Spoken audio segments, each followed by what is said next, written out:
Abby, a little more than 14 years ago, I stopped by a store at the mall on a whim.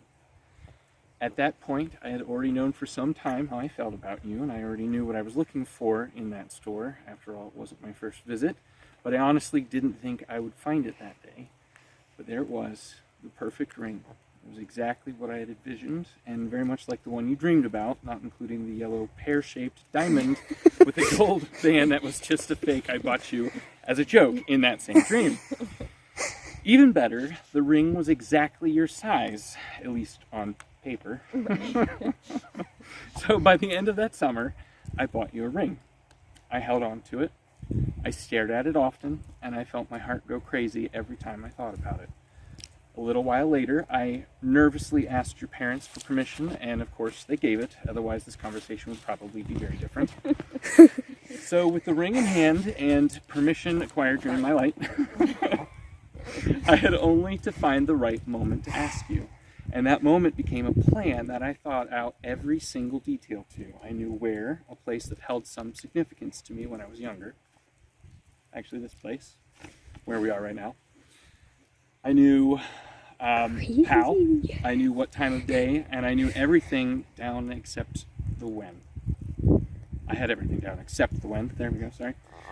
That detail was entirely at the mercy of the weather. I know it's silly, but I desperately wanted to propose in that special place with snow on the ground and large flakes falling softly all around us. I even imagined some of those flakes getting caught on your eyelashes, and I imagined brushing them off gently as I went in for a kiss. I planned a lot with that. I don't plan very often, but I told my plan to everyone I knew. I recited the details time and time again to anyone who would listen, but Christmas was soon approaching, and there was not a single bit of frozen precipitation to be had. I knew I had to propose before Christmas Day, as the ring was one of your Christmas gifts, the biggest one from a financial standpoint at the very least. So instead of my special location, instead of snow, I jumped the gun and asked exactly 15 days before Christmas. And it didn't snow until the beginning of January anyway. Obviously you said yes, which is why we're here. The last 14 years...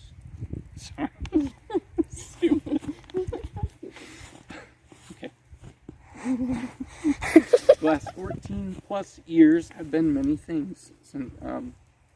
We've had good times. We've had sad times. We've loved, lost, fought, and reconciled. And we've been happy. And we've been devastated. And we've been broken. And our four wonderful,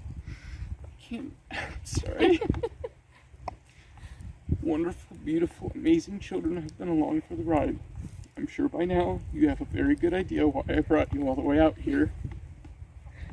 I wrote this a while ago because I knew you would figure it. But there are some things I want and need to say before that happens. Abby, the last few years have been possibly the hardest and most trying times of our life together. Somewhere in there I began to take you and everything you do for me with this family for granted. I took for granted that you would always be here, that I couldn't lose you because you loved me, because you were a better, stronger person than me, and would stick around no matter what I did. Somewhere in there I lost sight of what it means to be a husband, a father, and what it means to be a part of a family. I lost sight of what you needed from me, and I'm not going to be able to say it. I'll get it, I'm not littering, I promise.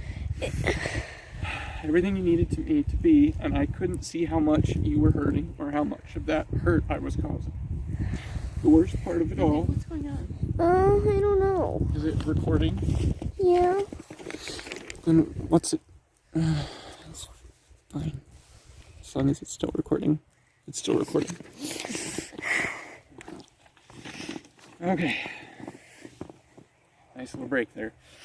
The worst part of it all is I can't take any of it back. I can't go back and show you how much I truly love you, how much I've always loved you.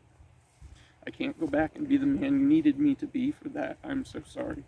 The scars I caused in our relationship will always be there, and while they will heal stronger than what we had before, and for that I'm eternally grateful, they will always be there, lurking beneath the surface. I can't go back, but I can use these scars to help me remember who I need to be going forward.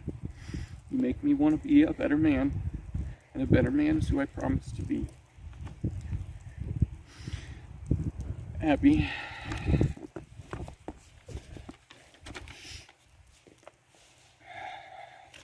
you can't see.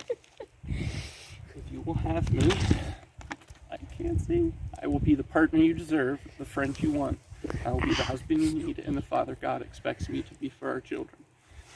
Abby Elizabeth McCready, will you continue to be my wife, my best friend, for the rest of our lives? Will you help me strengthen our marriage and renew our vows to each other? Of course. I know, we already talked about it. I just wanted to do this.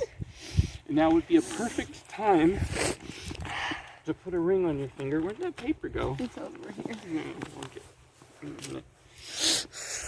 But I have a ring.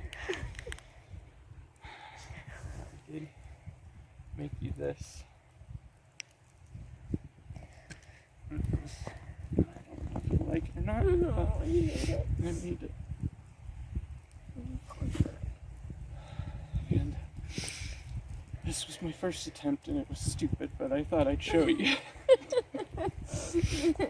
And I also made a ring that's silly. That's more of a token. Here, let me put it on. It fits. I know, I measured. That's why I took your ring. It didn't work out as well as he planned. I'm brushing the snow out of her eyelashes now. If you can't tell, I'm brushing them all the way out. So. Sorry if you get snot on your face. Okay, let's get the papers and go. Yeah, I hope it's not snowy. Is it still recording, probably? Yeah.